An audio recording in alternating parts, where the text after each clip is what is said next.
Hi, family. It's your girl, attorney Brunel Donald Che. We are coming to you today, of course, I am, serving up the soul food, which is the good news of the Bible.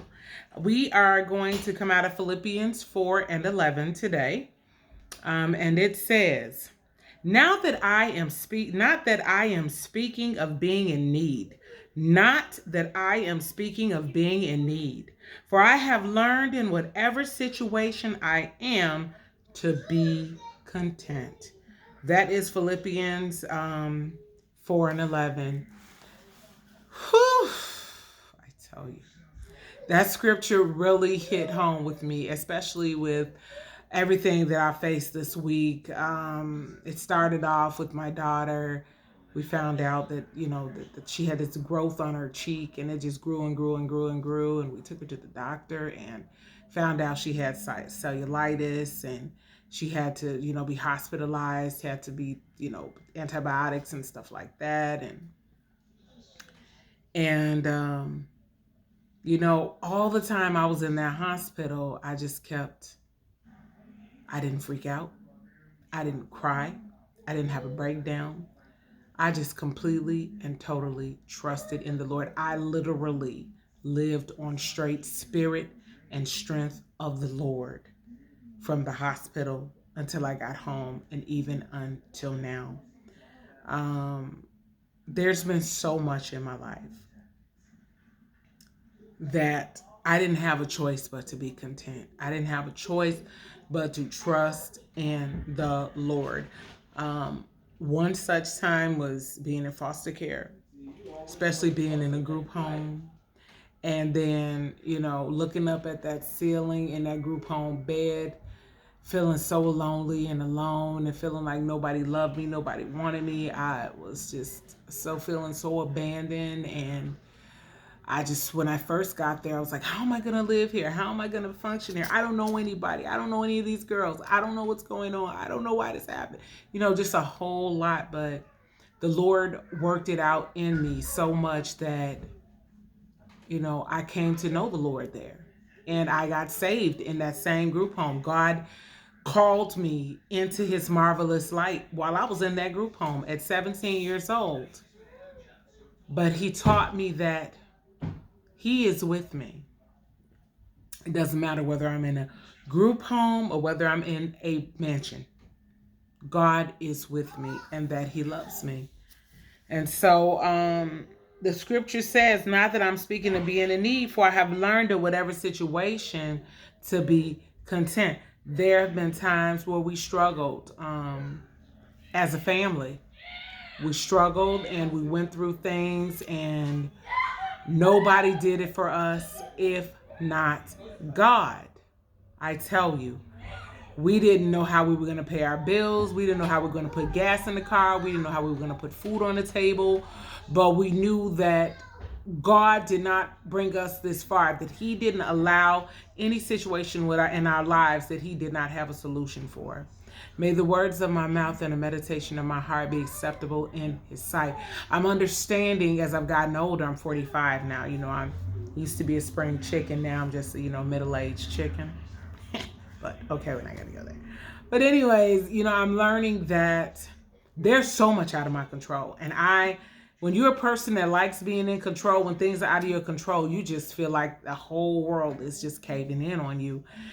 And God has taught me that no matter what situation I'm in, whether I have money to pay all my bills and I can pay other people's bills and help people, or whether I have $0 and we're eating cheeseburgers up in here every single day, that he's in control, that I have to trust him and know that every piece and every part of my life, he has ordained it. He has permitted it. And there's nothing that I'm going through that God doesn't know about. There's nothing that I'm going through that he cannot get me out of. There's nothing that's happening in my life that he doesn't have the answer for.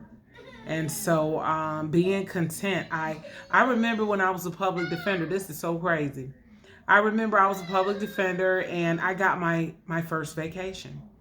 And I think it was a few days or whatever, like 7 days or something. And I remember that first day, like, what am I going to do? I don't know what to do. And I knew I was going to spend time with my son because Elijah was very young at that time. But I was like, what am I going to do? And God taught me in that time that I have to learn how to be content in every situation. And that includes on vacation. And so I got a lot done in that vacation. Reading, got to go to the lake, got to do things that I wouldn't normally do, but I didn't know how to be content. I didn't know how to relax. And it was on that first vacation at the public defender's office that I took from the public defender's office that I learned how to relax, that I learned how to be content in the Lord, to trust in my situation, whatever it might be. I had another scripture in mind, but I think I always say this on the videos. But God ends up with the final say. And he said, no, you're going to do it on Philippians 4:11, being content.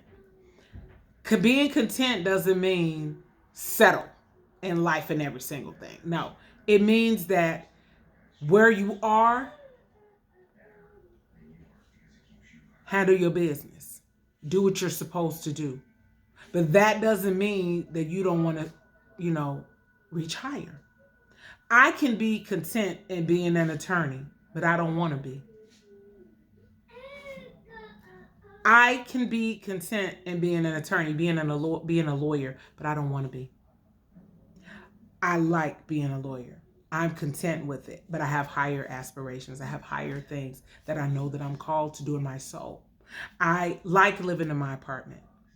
I'm content living in my apartment, but I have greater desire, greater aim to own a home for my family. So like I said, it's not meaning that you have to settle. It just means that while you're in your situation, you don't have to be disgruntled. You don't have to be bitter. You don't have to be angry. You just have to do what you're supposed to do in your situation for the time being that you're in that situation until it changes. And so, I needed this word. I needed to know, I needed to understand being content. And God taught me that in this 45 years of life. I want to take this time also in this video to thank everybody that was praying for my daughter Maliha. It was because of your prayers and your support that my family, that my husband and I could be content in that hospital, knowing that she was coming out of there, because the righteous were storming heaven on Maliha's behalf.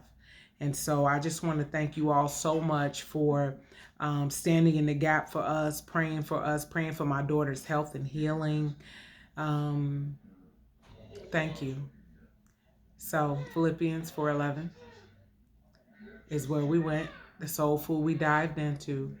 And it really also, it was about Paul. Paul is the person who wrote that, Philippians 4:11. He had gone through so much. He had been with the elite, the best of the best, down to chains, being arrested.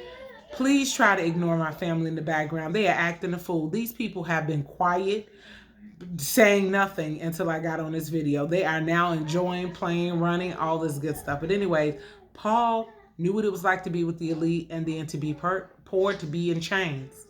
And he said, I learned how to be content, whether I got money or whether I don't have money, whether I have food or whether I don't have food. And he's a great example of how we should be as Christians. We have to be content with little and with a lot. We have to be content and still shine and show God's light and God's love to the world. God bless you. God bless your family. And God bless America. Bye for now.